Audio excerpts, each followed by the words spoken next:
नमस्कार मंडळी, मी प्रमिला तेलंग. प्रमिलाज वर्ल्ड या माझ्या यूट्यूब चॅनलवरती मी तुमचे सर्वांचे खूप खूप मनापासून स्वागत करीत आहेत. आज आपण इथे पाहू शकता तुम्ही तवा मटार पुलाव बनवलेला आहे. रात्रीच्या उरलेल्या भातापासून बनवलेला आहे. इथे मी जुना वाडा कोलम भात घेतलेला आहे. तुम्ही इथे बासमती तांदूळ पण घेऊ शकता. आता ही रेसिपी मी कशी बनवली ते आपण आता इथे पाहूयात.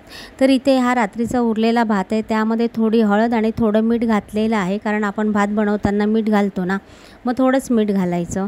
आणि इथे पुलाव बनवण्यासाठी बघा इथे मी घेतलेले आहेत काही मसाले. लाल तिखट आहे, पावभाजी मसाला, धने पावडर, जिरे पावडर, हळद आणि गरम मसाला. त्याचबरोबर ती इथे आलं आणि लसूणची पेस्ट करून घेतलेली आहे. बटर घेतलेला आहे.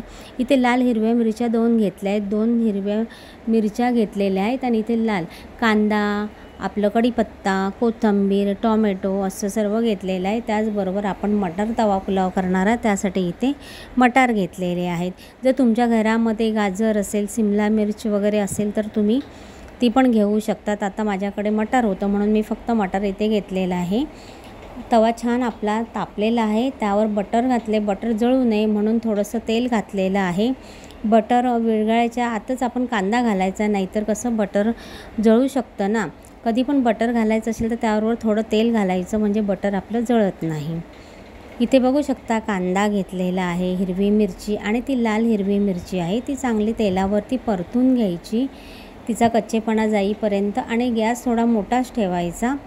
आता हे सर्व तेलात मिक्स झाल्यानंतर आपण इथे कांदा मिरची चांगली परतून झाली की थोडा कढीपत्ता घेतलेला आहे. तुम्हाला कढीपत्ता आवडत असेल तर तुम्ही कढीपत्ता घ्या, नाही तर स्किप करा. इथे टोमॅटो बारीक चिरून घेतलेला आहे. टोमॅटो वगैरे सर्व आहे ना, टोमॅटो मटार सर्व यामध्ये काय ना मिक्स करून घ्यायचं. आपण ज्यावेळेला कांदा टोमॅटो घालतो ना, त्यावेळेलाच मटार पण घालायचा, म्हणजे मटार पण छान असा फुलल्या जातो, म्हणजे शिजल्या जातो. ते चांगलं परतून झाल्यानंतर आपण इथे आलं आणि लसूणची पेस्ट बनवलेली आहे.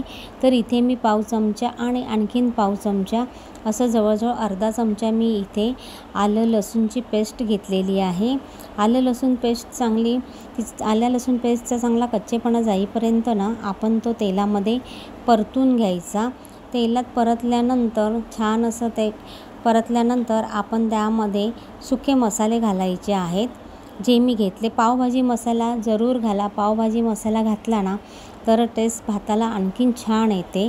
भरपूर अशी कोथिंबीर घातलेली आहे. आणि आता हे सर्व आपल्याला तेलामध्ये परतून घ्यायचं आहे. हे सर्व मसाले तेलात परतत असताना सर्व मसाले चांगले असे ना आपल्याला तेलामध्ये असे परतून घ्यायचे. आणि आता हे मसाले जळू नये म्हणून त्यामध्ये ना थोडं पाणी घालायचं. मी इथे जवळजवळ पाव वाटी असं पाणी घातलेलं आहे. पाणी घातल्यानंतर सर्व मसाले मिक्स करून घ्यायचे. हे बघा असं छान असं परतून घ्यायचं, म्हणजे कसं आपले मसाले पण जळत नाही. आणि आता यामध्ये आपण भातामध्ये मीठ आणि हळद आधीच घातलेलं आहे, तर सर्व मसाल्यांमध्ये ना मिक्स करून घ्यायचं. छान असं एकजीव करून घ्यायचं, म्हणजे सर्व भाताला ना आपले मसाले लागले पाहिजे. तर आता आपण हे सर्व भात मसाल्यांमध्ये मिक्स करून घेऊया. आणि मिक्स करून झाल्यानंतर आपण त्यावरती 2 मिनिट झाकण मारून ठेवूया. म्हणजे भात तर आपला आधी शिजलेलाच आहे ना, त्याच्यामुळे काही जास्त शिजवायची गरज नाही, म्हणून 2 मिनिट फक्त झाकण मारायचं. आता आपण झाकण उघडून बघूया. हाताला चटके लागले म्हणून मी आता पकडचा उपयोग करते. इथे पकडने आपलं ताट असं उतरून घ्यायचं. वाव, बघू शकता तुम्ही छान असा आपल्या नाश्त्याला तवा पुलाव तयार झालेला आहे. तुम्ही पण असा नाश्ता करून खाऊ शकता. जर रात्रीचा भात उरला असेल तर टाकून न देता छान असा चटपटीत आपला तवा पुलाव बनवून खायचा. जर भाज्या असेल घरात तर आणखीन भाज्या टाकायच्या यामध्ये. आपला इथे भात तयार झालेला आहे. आणि आता आपण एका प्लेटमध्ये काढून घेऊया. बघू शकता किती सुरेख असा दिसतोय बघा. कलर पण छान आलेला आहे. चॅनलवरती नवीन असतील त्यांनी चॅनलला सबस्क्राईब करायला विसरू नका. आता इथे भात सजून घेऊया कोथिंबीर घालून. वरती छान असं लिंबाची फोड ठेवूया. आणि रेसिपी आवडल्यास रेसिपीला लाईक करायला विसरू नका. कमेंट करा, व्हिडिओ शेअर करा. धन्यवाद.